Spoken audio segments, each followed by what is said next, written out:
Bonjour. Bonjour, bonjour. Bonj- Bonjour. Bonjour à tout le monde. Bonjour et bienvenue à ce webinaire spécial feedback, comment et pourquoi instaurer une culture du feedback en entreprise. Merci beaucoup à tous les participants d'être présents aujourd'hui. Merci d'avoir pris le temps de nous rejoindre. Euh, Nous sommes déjà 41.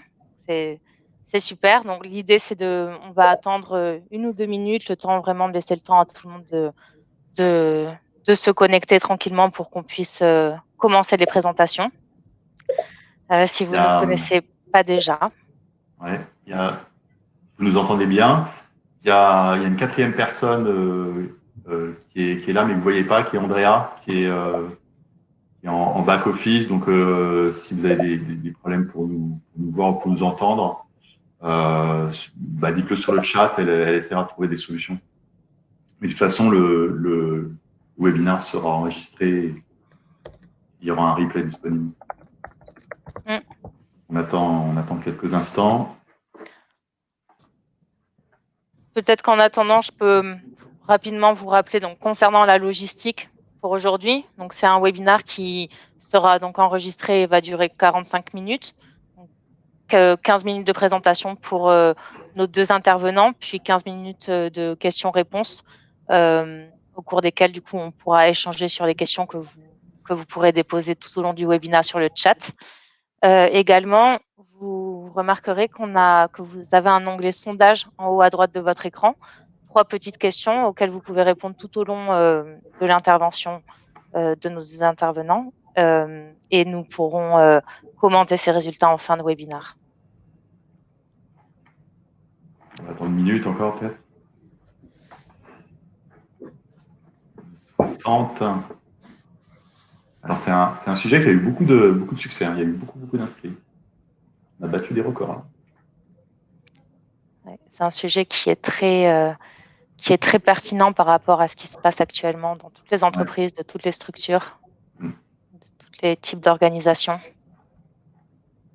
Alors, je vois parmi les participants, il y a plein de gens que je connais, donc je ne Mm. peux pas vous nommer directement, mais bonjour.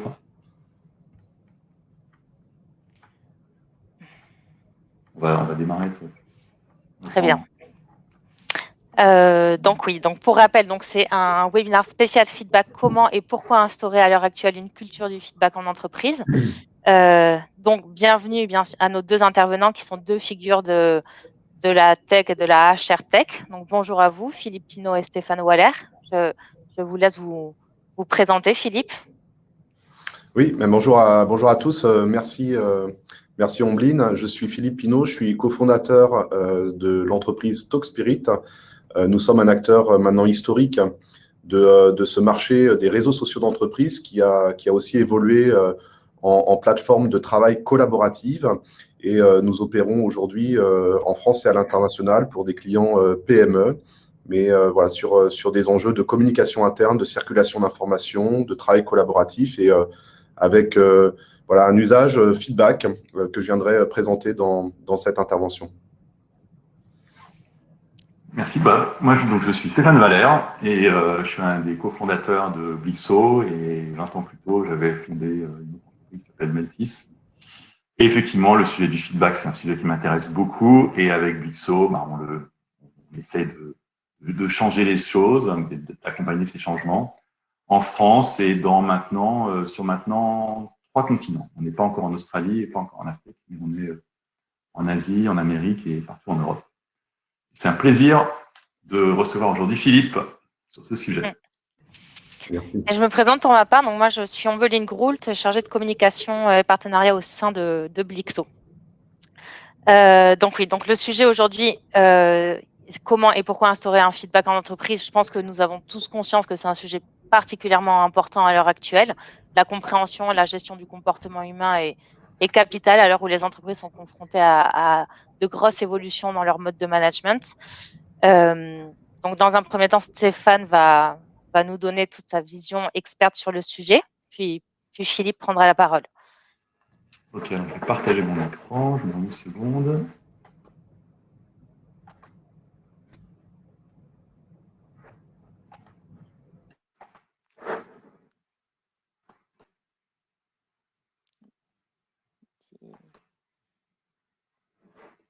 Voilà, je pense que c'est bon. Ombline, c'est bon? C'est très bien. OK. OK. Donc, pourquoi et comment instaurer une culture du feedback en entreprise? Là, pardon, excusez-moi, je ne sais pas du tout où il fallait. Voilà. Et donc, je vais commencer par dire, mais pourquoi se poser cette question? Et je vais même vous demander, mais pensez-vous qu'on fait bien de se la poser? C'est un clin d'œil, c'est une mise en abîme, puisque là, je sollicite un feedback, parce que le feedback, c'est nécessaire, et j'en ai besoin, vous en avez besoin, on en a tous besoin. Alors, on va commencer par un chiffre. 53% des Français, des salariés français, qui affirment ne jamais bénéficier d'un feedback. Alors évidemment, c'est sans doute pas tout à fait vrai, je crois, mais en tout cas, ils estiment, à travers ce chiffre, à travers cette question, ils nous montrent, ils nous disent qu'ils n'en ont pas assez. C'est surtout le principal. Alors il y a un livre que j'aime beaucoup, j'en parle régulièrement, c'est Logique de la communication de Vazlavitch. Et dans ce livre, en fait, que vous avez peut-être lu, vous connaissez cette conclusion, une des conclusions qui en est sortie, c'est on ne peut pas ne pas communiquer. Si je reste de marbre devant vous lors d'une discussion, je ne pense rien dire, je ne dis rien, je ne bouge pas, mais vous en tirez une conclusion. Vous dites, tiens, il s'ennuie, il fait la gueule, ou il me prend de haut, etc., etc. Et donc finalement, dans l'entreprise, quand on ne fait pas de feedback, ben on en fait. Quand on ne communique pas en boucle de rétroaction comme ça, on fait quelque chose. On dit à l'autre quelque chose. Il prend un feedback, il reçoit un feedback qui est bah, j'ai rien envie de te dire. Ou, ça c'est neutre, on peut même prendre les choses plus durement en disant bah, il ne fait pas attention à moi, il ne m'estime pas, mon travail ne compte pas, etc. Donc des trucs assez négatifs. Donc en fait, le feedback, on ne peut pas ne pas en faire, on ne peut pas ne pas en donner, mais il est plus ou moins conscient et plus ou moins pris en main. Alors il y a dans le travail en France, dans le monde entier, il y a un Graal qui est l'entretien annuel. Je me suis amusé à détourner cette couverture de Martine, et vous voyez Martine qui pense à l'entretien qu'elle vient de vivre ou à l'entretien qu'elle va vivre, et elle est pas très heureuse. Alors vous savez qu'il y a 95% des managers qui sont pas satisfaits des entretiens. Il y a pratiquement 2/3 des gens qui pensent que c'est une perte de temps, et il y a 70% des RH qui pensent que en fait c'est assez inefficace. Donc il y a un vrai sujet. L'entretien aujourd'hui, qui est effectivement un grand moment de feedback, est complètement revisité. Il y a des entreprises d'ailleurs qui s'en sont complètement écartées. Nous, chez Blixo, on ne fait pas d'entretien annuel. Ça fait d'ailleurs très longtemps que j'en fais plus. Maintenant, il y a des systèmes de temps réel, il y a des systèmes de feedback à la demande, il faut multiplier les canaux. Enfin, le feedback, c'est beaucoup, beaucoup plus que ça. D'autant plus que ce qui est intéressant avec le feedback, c'est de le faire à l'instant T, quand l'action ou quand la chose arrive. C'est beaucoup plus fort. Alors, ça mérite de se poser la question sur le feedback, et je pense que c'est une question qui vient de plus en plus, parce que dans notre vie de citoyen, en fait, on passe notre temps à en recevoir et à en donner. Si je publie une délicieuse recette de pâte à crêpes sur Marmiton, tout le monde va l'évaluer. Il y a des gens qui vont me faire des feedbacks en disant tu as mis trop de sucre ou ton temps de cuisson n'est pas bon. Si je suis conducteur pour Blablacar, à l'instant même où j'ai déposé mes passagers, on leur demande une évaluation de ma conduite et de mon accueil, de ma ponctualité. Si je ouvre mon appartement pour recevoir quelqu'un avec Airbnb, c'est la même chose. Si je prends un Uber, on me demande d'évaluer, etc., etc. Donc, on passe notre temps à donner du feedback et à recevoir du feedback en temps réel, au fil de l'eau et à la demande. Et on ne peut pas, en fait, avoir ces habitudes, ces comportements dans notre vie au quotidien et les laisser sur le pas de la porte quand on pénètre dans nos entreprises. C'est ce qui crée cette tension sur ce sujet.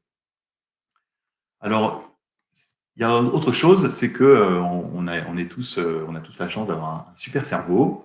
Et ce cerveau, il nous manipule toute la journée. Vous savez, il y a plein de biais beaucoup de biais, des biais cognitifs auxquels on est soumis en fait, on en est la victime. Et le feedback peut permettre en fait d'aller au-delà de ces biais. Alors, par exemple, il y a le biais d'ancrage, la fameuse première impression. Si je demande du feedback ou si je donne du feedback à quelqu'un, je vais pouvoir aller au-delà de cette première impression. Il va pouvoir aller au-delà de cette première impression. On va pouvoir construire une relation sans doute plus constructive.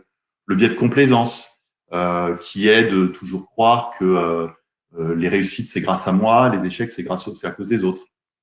Le feedback permet de voir les choses de façon plus lucide, plus distanciée, et donc de progresser, d'être tourné vers l'avenir, d'apprendre en regardant une situation plus clairement, plus analytique. Il y a le biais d'engagement aussi. Vous savez, le biais d'engagement, c'est quand on continue à faire quelque chose alors que tout nous dit qu'il fallait pas continuer à le faire. J'attends le bus, je sais qu'il y a un bus tous les quarts d'heure, ça fait 10 minutes que j'attends le bus, je suis à même pas un quart d'heure à pied, mais je me dis non, je vais pas y aller puisque ça fait déjà 10 minutes que j'attends, je vais quand même pas perdre ces 10 minutes que j'ai attendues. Alors qu'au fond, il y a un problème manifestement avec le bus et il faudrait que j'y aille à pied. Le feedback, c'est la même chose. Le feedback dans l'entreprise, ça permet de stopper une action, un comportement dont finalement je sais qu'il n'est pas bon, mais parce que je suis manipulé par ce biais, je continue à le faire, qui gêne mon développement, qui gêne l'efficacité de l'équipe, l'efficacité collective, ma relation avec d'autres.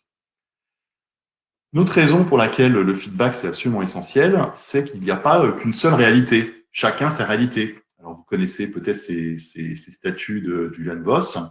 Quand on se met en face, elles disparaissent plus ou moins dans le paysage et dès qu'on change d'angle, on les voit.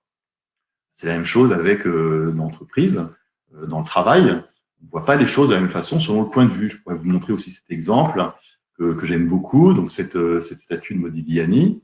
Imaginez qu'elle est au milieu d'une pièce et que nous soyons deux dans la pièce, chacun à un côté opposé.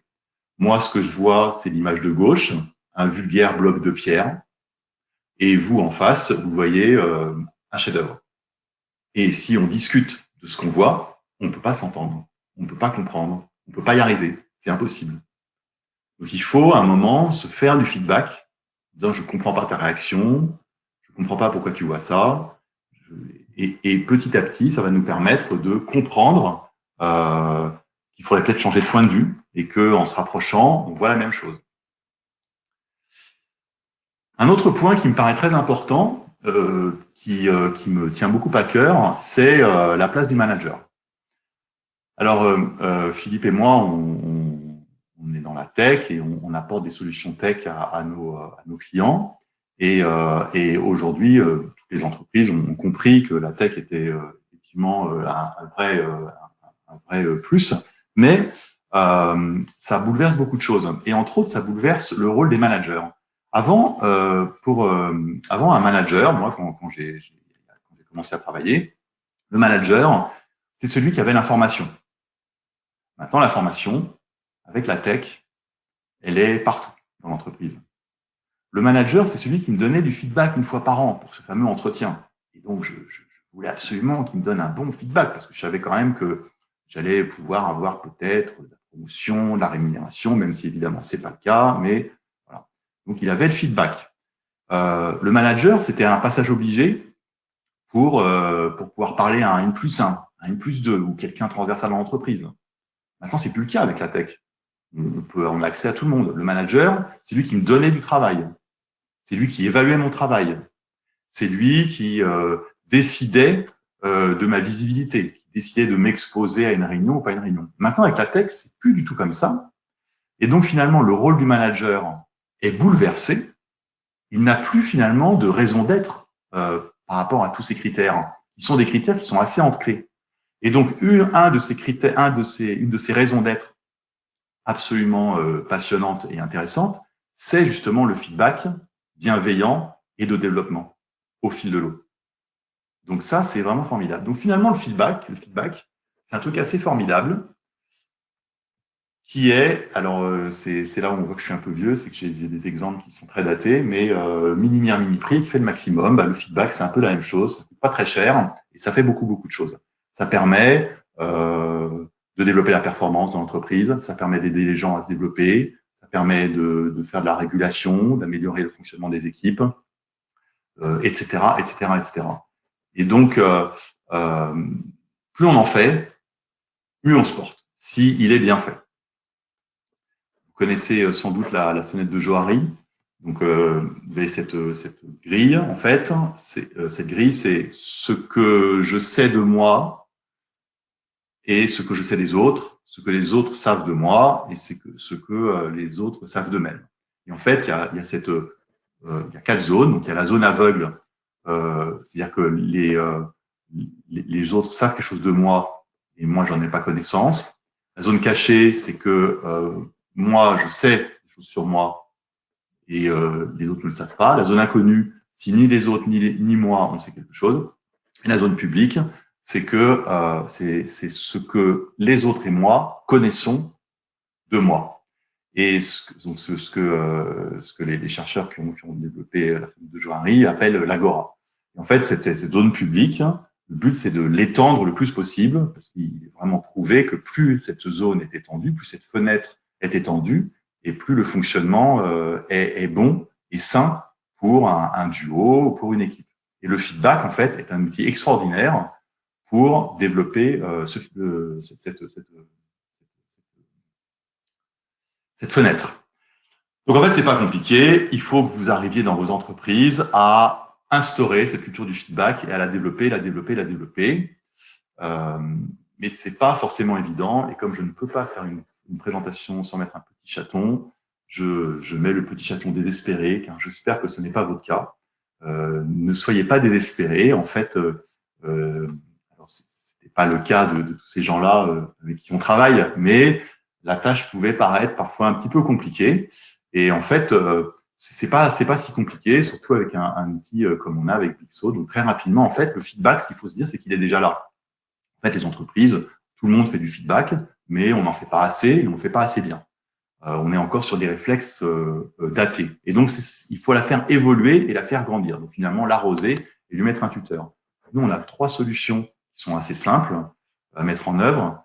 On a 360 feedback qui permettent, c'est un outil qu'on a pensé, qui est très large, qui permet de faire du 360 feedback, par exemple, à la fin d'une période d'essai, pour savoir si un collaborateur, est-ce que je suis raccord par rapport aux valeurs de l'entreprise, est-ce que je suis dans la bonne culture. Ça permet de faire des 360 feedback pour les managers, 360 feedback pour les chefs de projet. Et donc, d'avoir un outil qui permet de démocratiser le 360 feedback, ne pas le réserver uniquement à une petite élite parce que c'est très cher, c'est compliqué à lancer, etc. Là, c'est un outil qui est en open bar, où c'est très simple de lancer les 360 feedback. Les gens peuvent lancer leurs 360 feedback eux-mêmes, etc. On a un autre outil qui s'appelle Pulse, qui est aussi un outil de feedback. On va interroger les collaborateurs régulièrement sur leur expérience, sur comment ils vivent leur travail, leur entreprise. On anonymise, on agrège, et ça permet d'avoir des dashboards, des analyses en temps réel pour le manager, pour les équipes, pour les RH, qui permettent d'aller plus loin. Puis on a un dernier outil, et j'ai presque terminé, de feedback, qui est sur le feedback positif, parce que le feedback positif, c'est essentiel, c'est ce qui développe l'estime de soi. Le sentiment de manque de reconnaissance, vous savez, c'est un fléau dans l'entreprise, c'est 75% des départs. Et donc, avec cet outil, on va pouvoir envoyer en temps réel, entre collègues, avec mon manager, vers une équipe, du feedback, et donc construire cette estime de soi. J'ai presque fini, et avant, je voulais vous laisser un petit cadeau. En fait, vous allez pouvoir tester, si vous voulez, Blixo pendant 1 mois, gratuitement. Donc, je pense qu'Andrea va mettre un lien, si ça vous intéresse, et je laisse la parole maintenant à l'excellent Philippe pour la suite. Et je prendrai toutes vos questions après. Merci beaucoup Stéphane pour ton éclairage et puis pour ces convictions partagées. À mon tour donc de passer également quelques slides. Je vais revenir sur des éléments de contexte que tu as parfaitement présentés en y amenant aussi mon regard sur la façon dont j'observe ces transformations qui sont à l'œuvre dans les organisations. Alors, pas simplement sur l'aspect travailler ensemble, travail collaboratif, qui est le sujet dont s'occupe plus spécifiquement Talkspirit, mais aussi sur la dimension managériale, puisque, comme tu l'as rappelé, l'environnement aujourd'hui, l'environnement des entreprises a beaucoup évolué. En fait, Philippe, excuse-moi de t'interrompre, tu ne partages pas ton écran, je ne sais pas si tu voulais le partager ou pas. Je vais revenir dessus. Effectivement, j'ai oublié cette manip. Merci beaucoup. Voilà. Et là, on doit être l'écran. Parfait. Oui, donc cet environnement, il a beaucoup évolué. Et donc, les entreprises, elles ont été évidemment challengées dans leur façon de travailler et dans leur modèle de management d'une manière générale. On parle souvent d'environnement VICA, ces environnements qui sont volatiles, incertains, complexes, ambigus. Évidemment, tout ceci est le résultat de cette mise en réseau des personnes dans l'entreprise et en dehors de l'entreprise qui a, comment dirais-je, permis cette intelligence collective, accélérer l'innovation, créer cette complexité à laquelle l'entreprise n'était pas préparée. Et donc, dans ces nouveaux environnements, on demande en fait à la personne d'être beaucoup plus, je dirais, un entrepreneur dans ses rôles et dans ses missions qu'elle n'a pu l'être précédemment où, de façon assez classique, une personne était rattachée à son manager et comme tu l'as très bien dit, son manager disposait des informations, de la hauteur de vue, donnait des instructions, était dans un mode un peu contrôle-commande, exécution. Et tout ceci est en train de s'effacer progressivement au profit de collaborateurs qui sont appelés à prendre beaucoup plus d'initiatives, prendre des décisions, bref, on pourrait dire vulgairement se démerder, dans un environnement où beaucoup de ce qui est fait au quotidien ne trouve pas de réponse a priori et donc suppose, je dirais, une prise de décision et une responsabilité finalement face à des situations très, très diverses les unes les autres. Et donc, le feedback, il va être extrêmement important pour le collaborateur de manière à favoriser, je dirais, son autonomisation, sa prise de responsabilité, réduire son risque. Et en ce sens, il peut être un outil d'aide à la décision. Quand nous faisons, par exemple, notre job au quotidien, il y a beaucoup de choses que l'on fait très bien parce que ça répond à je dirais une expertise et des choses un peu automatiques et on n'a pas forcément besoin de feedback, mais il y a aussi beaucoup d'autres choses qui peuvent impliquer un changement ou qui peut avoir un impact au niveau de l'équipe, voire plusieurs équipes. Et en ce sens, le feedback peut être un outil important pour réduire le risque et faciliter la prise de décision. Bien sûr, le feedback peut être aussi, et tu l'as parfaitement rappelé aussi, dans ton intervention, un outil d'aide à la performance individuelle, mais aussi collective, à travers donc des retours réguliers sur les éléments, ou en tout cas les points qui fonctionnent bien, ceux qui fonctionnent moins bien, on va voir ça un petit peu plus tard, et qui vont permettre finalement à chaque collaborateur de pouvoir se situer par rapport à sa progression, par rapport à sa performance, par rapport à sa façon de réaliser finalement son métier. Et donc, tous ces comment dirais-je, ces retours, ces feedbacks vont être une aide précieuse dans à la fois sa compréhension de la façon dont il se positionne dans sa progression, mais aussi pour l'aider évidemment à aller sur des niveaux de progression plus comment dirais-je, supérieurs. Alors, le feedback, évidemment, il se doit aujourd'hui d'être beaucoup plus continu parce qu'il va permettre aussi de créer, de renforcer ce climat de confiance nécessaire finalement à cette prise d'initiative, à cette autonomisation dont je parlais précédemment. S'il n'y a pas de confiance, c'est compliqué de quelque part prendre des risques, c'est-à-dire prendre des initiatives. Et donc, le feedback vient finalement faciliter cette culture-là, ou en tout cas développe cette culture-là et permet à chacun comment dirais-je, de prendre des initiatives dans de meilleures conditions. Le feedback, il permet aussi de valoriser les réussites.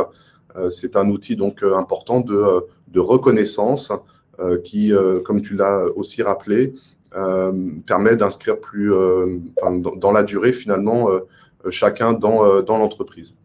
Alors, cette culture de feedback, elle suppose bien sûr des outils particuliers. Tu en as cité quelques-uns, Stéphane, j'en présenterai d'autres avec ce que nous pouvons, la façon dont on peut supporter ce feedback ou outiller ce feedback de notre côté avec une approche assez différente. Elle suppose bien sûr, pour développer cette culture, qu'elle s'adresse à tous dans l'entreprise. Le feedback n'est pas que l'outil du manager vis-à-vis, je dirais, de son équipe ou de ses collaborateurs, mais c'est un outil qui s'adresse à tout le monde et tout le monde devrait à la fois être capable de recevoir du feedback des uns des autres, mais aussi donner du feedback. Il y a plein de façons de le faire, au-delà de ce que peuvent être ces réunions 1-1, qui peuvent être des lieux privilégiés pendant lesquels un collaborateur et alors chez nous on ne parle pas de manager, on parle plutôt de référents techniques, de référents métiers, vont pouvoir se réunir pour pouvoir échanger autour de ces axes de progrès ou des éléments qui peut-être fonctionnent moins bien et donc passent par ces moments-là. Alors c'est important de former et d'accompagner évidemment les managers ou alors les anciens managers dans cette transformation de leur rôle, puisque aujourd'hui on attend plus du manager qu'il devienne un coach et un facilitateur de la réussite finalement de ses collègues et de son équipe d'une manière générale. Donc c'est important qu'il intègre ce nouveau rôle et qu'il intègre le feedback dans les outils à sa disposition pour pouvoir justement permettre ces axes de progrès et qu'il donne évidemment l'exemple en étant, je dirais, quelque part pas avare de trouver voilà, des occasions de feedback informel, formel. On verra donc là aussi sur les outillages comment est-ce que de petits feedbacks peuvent venir ponctuer la journée et donc participer à créer ce climat de confiance dont on parlait et donner cette reconnaissance dont je parlais précédemment. Et si chacun joue le jeu, collègue, manager, eh bien, progressivement, cette culture va se développer, elle va renforcer cet environnement de confiance dans lequel on peut voilà, se sentir sécurisé pour pouvoir prendre les initiatives nécessaires à chacun de ces rôles. Alors, pour donner un feedback qui soit quand même utile, qui fasse sens, il est important, à notre sens, de respecter quand même quelques règles.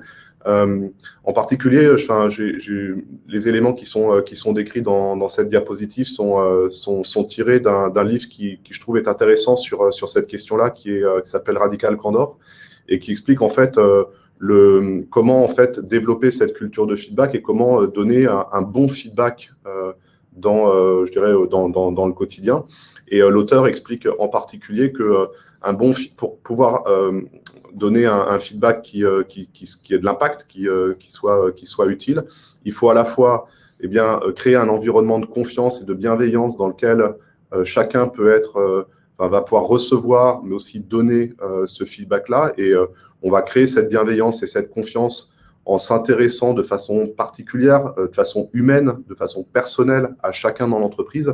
Alors l'auteur rappelle notamment que c'est parce qu'on est dans un environnement professionnel que ça ne peut pas être personnel. C'est-à-dire qu'il souvent, en fait, on croit que l'environnement professionnel doit induire un comportement différent.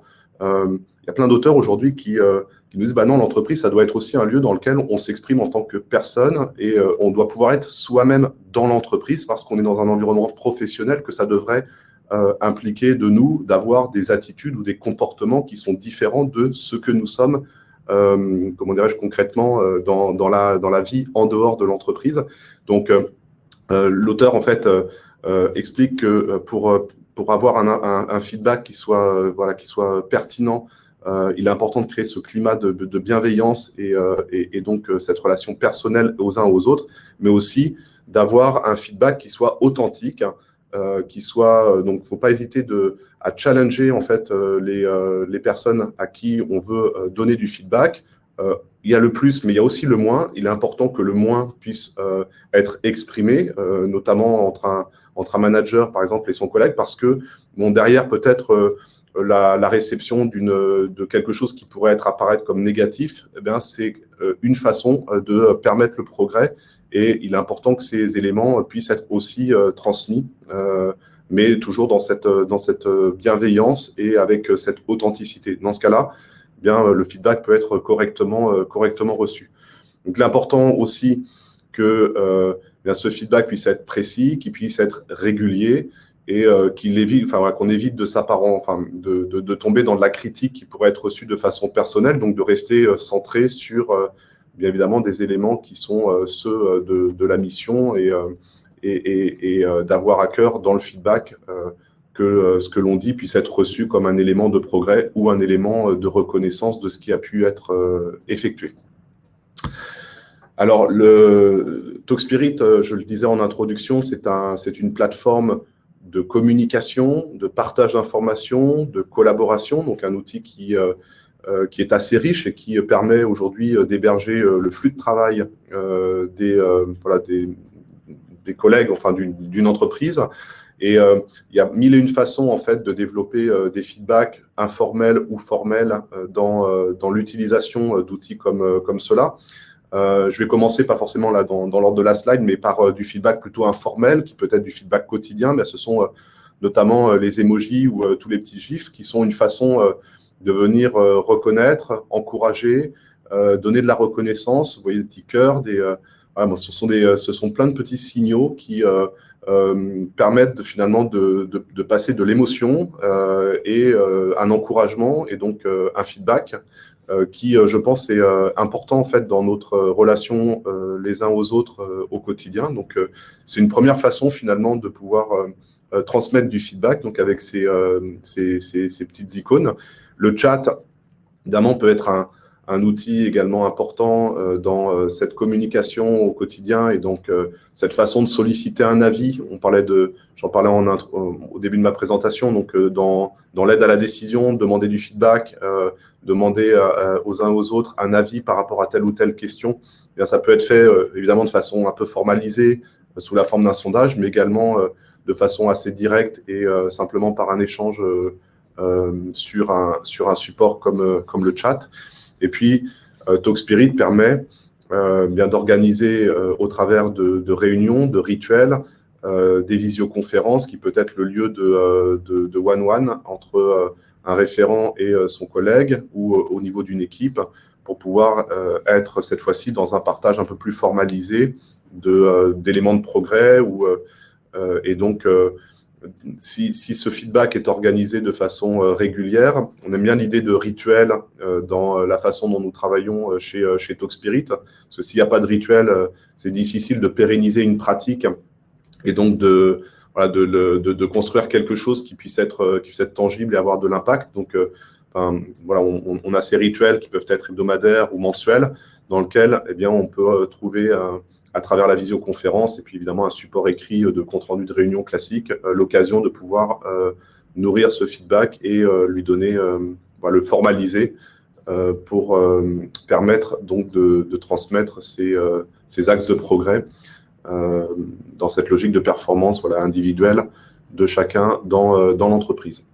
Donc voilà une petite illustration très simple de la façon d'organiser ce feedback au quotidien et en informel, en formel, avec ces différents outils qui complètent tout à fait l'outillage que Stéphane présentait précédemment et qui permet de passer à l'échelle ce feedback et de l'organiser d'une autre façon avec des retours, construits et qui donnent en fait un outil de pilotage à l'entreprise pour comprendre, prendre le pouls, comprendre et puis adapter ses plans d'action pour tendre vers une organisation qui soit plus agile, plus performante et en libérant l'initiative de chacun. Je crois que c'est ça qui est vraiment important. Aujourd'hui, on le voit, les personnes qui rentrent dans les entreprises, elles veulent avoir de l'impact, elles veulent du sens, elles veulent être responsabilisées dans ce qu'elles font. Et le feedback est un outil vraiment très important pour encourager ces changements. Merci beaucoup, Philippe. Merci vraiment pour vos deux présentations à la fois qui sont très complémentaires parce que Stéphane, tu nous as vraiment… tu veux mettre ton micro dans ta bouche. Voilà. Tu nous as vraiment apporté une vision un petit peu extérieure et complémentaire à l'entreprise, avec une vision un peu sociologique, psychologique, avec le biais d'engagement dont tu parlais, en expliquant que le feedback, ça fait vraiment partie de nous, que ce soit dans notre environnement professionnel ou personnel. On fonctionne comme ça, on se construit comme ça. Et Philippe, tu disais aussi à juste titre que le feedback permet aussi de pallier enfin de nourrir la confiance et de renforcer l'autonomie des équipes. La confiance, c'est un sujet extrêmement important à l'heure actuelle parce que toutes les entreprises sont un petit peu en crise de confiance avec tous ces nouveaux processus, ces nouveaux formats de télétravail.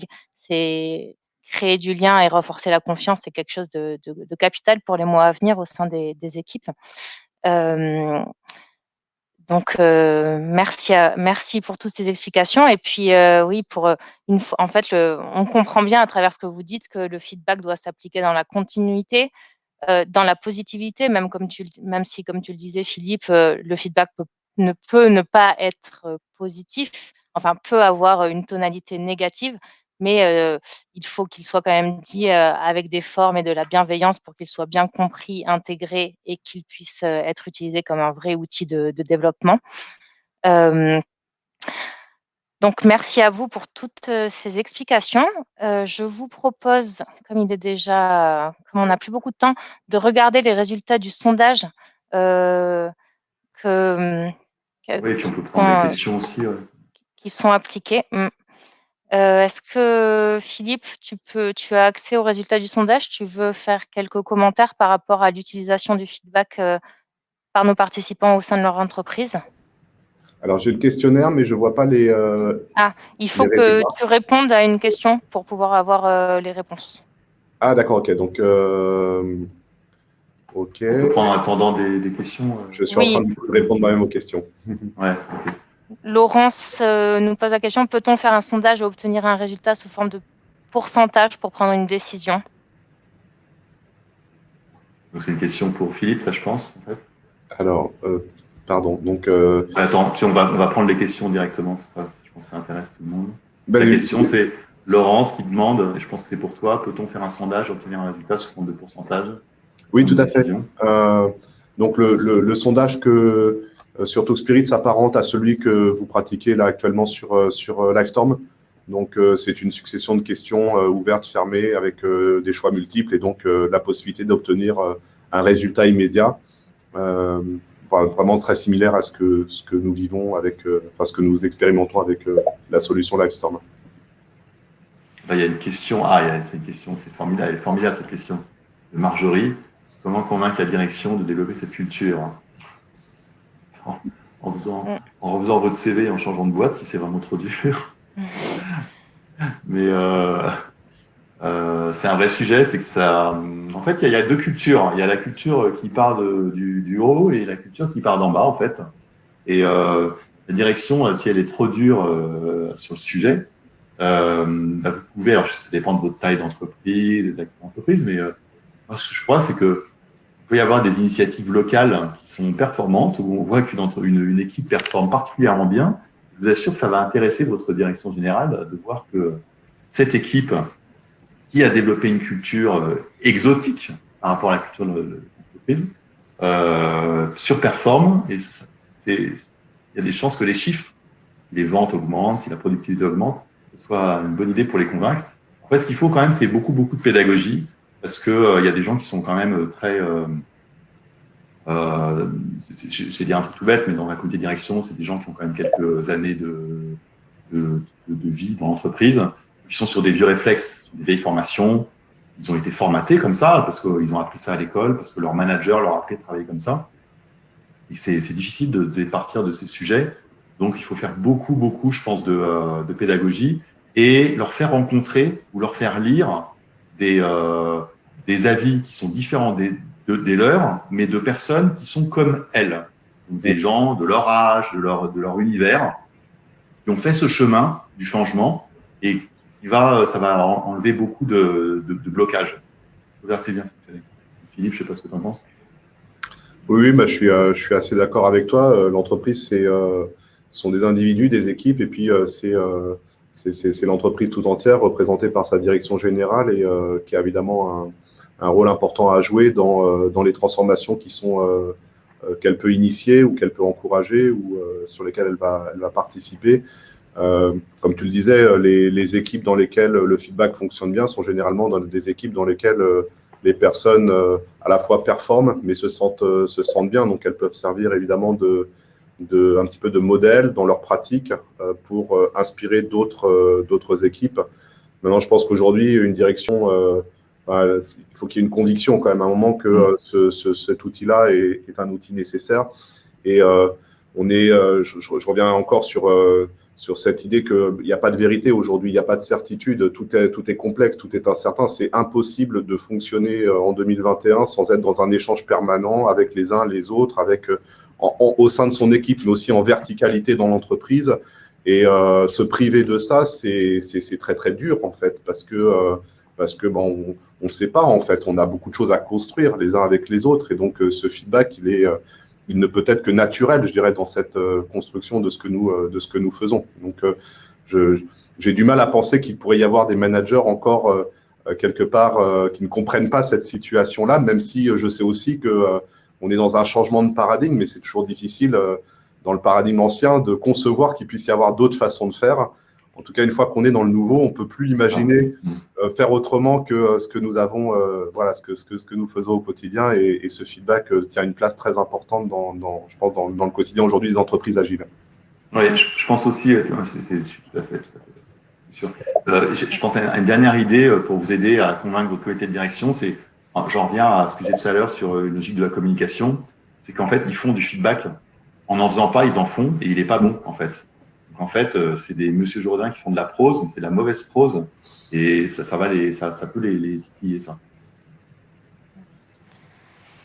Les dirigeants n'associent pas nécessairement le bottom-up et le feedback. Oui, c'est effectivement, c'est un vrai sujet. Et le feedback bottom-up, souvent, nous, ce qu'on entend, c'est assez marrant, c'est oulala, on va ouvrir la boîte de Pandore. Moi, j'ai une image que j'aime bien, c'est quand on est malade, soit on se dit non, je suis pas malade, je veux pas savoir ce que j'ai, et puis on crée un petit feu. Soit, de toute façon, on sait bien qu'on est malade et on va voir chez le médecin, quitte à ce qu'il nous annonce des trucs pas très agréables, mais au moins on s'ouvre la possibilité d'aller mieux. Et en fait, les gens qui disent je veux pas ouvrir la boîte de Pandore, ils savent très bien qu'il y a un sujet, mais ils font l'autruche. C'est à ça qu'il faut leur faire. Il faut remonter d'un cran. C'est pas demander du feedback ou pas demander du feedback, c'est es-tu malade ou pas malade. C'est ça le sujet. Le feedback bottom-up, il est très, très important parce que je pense qu'aujourd'hui, le rôle d'un manager ou d'une direction, c'est de venir enlever les petits cailloux ou les gros cailloux, en fait, dans le fonctionnement de l'entreprise, sur différents processus ou sur des choses qui ne marchent pas bien. Et ce feedback bottom-up, en fait, c'est ce qui permet d'identifier justement partout là où il peut y avoir des axes de progrès et d'amélioration. Et se couper de ça, en fait, c'est quelque part s'empêcher d'agir là où, au contraire, on peut avoir de l'impact en tant que manager parce qu'on a souvent cette capacité à faire bouger des choses que ne peuvent pas faire bouger certaines personnes au niveau de leurs équipes. Et donc, je pense que c'est très important d'être à l'écoute de ce que sont les expériences vécues des collaborateurs dans leur situation de travail pour pouvoir justement se donner des idées d'améliorer et de faire de rendre l'entreprise plus performante. Une question qui est attendue. Comment articuler tous les outils de communication dans l'entreprise, mail, Teams, WhatsApp, une plateforme de feedback? Comment faire? Comment récolter ces feedbacks? À travers quel outil? Demande Cécilia. Je peux peut-être répondre, mais je ne sais pas s'il y a besoin de réconcilier tout. Je pense qu'on a à travers ce que fait Blixo et Talkspirit, deux approches qui sont à la fois complémentaires. Il y a une approche très, très métier ou très, très, très processus, ou en tout cas experte sur le feedback et sa qualification et différentes façons de le faire remonter. Et puis, Talkspirit est dans une approche plus de communication au day-to-day, donc avec quelque chose qui est plus informel, qui est moins structuré, qui ne donne pas du tout la même visibilité, qui n'apporte pas cette notion de pilotage, cette notion quantitative. Donc, je pense que les deux, aujourd'hui, apportent de la valeur. Je ne suis pas certain qu'il faille chercher à les réconcilier, puisqu'elles ont chacun leur propre utilité et un fonctionnement propre. C'est ça. On peut peut-être prendre une dernière question, parce qu'il faut qu'on libère tout le monde, on s'est engagé 3 quarts d'heure. Et ce que je propose, c'est parce que c'est la question de mise en abîme, et je la trouve parfaite, c'est quels moyens de contrôle, selon vous, du côté RH, pour s'assurer que la culture du feedback soit bien mise en œuvre? Moi, je répondrais tout simplement en demandant du feedback. C'est-à-dire que finalement, en demandant aux gens s'ils ont l'impression de recevoir du feedback assez, s'ils ont l'impression de pouvoir solliciter du feedback assez, s'ils ont l'impression de pouvoir donner du feedback assez, et vous allez voir, en fait, ça va passer tout seul. Très bien. Du coup, on va s'arrêter là pour respecter le temps. Merci à tous pour vos questions et votre participation. On n'a pas répondu à l'intégralité des questions, mais sinon, n'hésitez pas à nous contacter post-webinar pour échanger en dehors de manière informelle.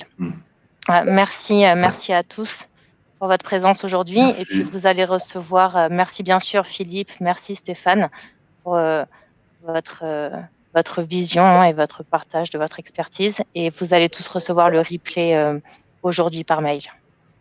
Merci beaucoup. Merci Philippe. Merci à vous. Je vois dans les sondages qu'il y a quand même des marges de progrès importantes. Une bonne majorité pense qu'il y a des efforts encore à faire dans l'entreprise. Donc, voilà. Merci en tout cas pour ce temps de partage avec vous. Merci beaucoup et merci Ombline pour cette organisation et cette animation parfaite. Merci à tous. Merci. Très bonne journée.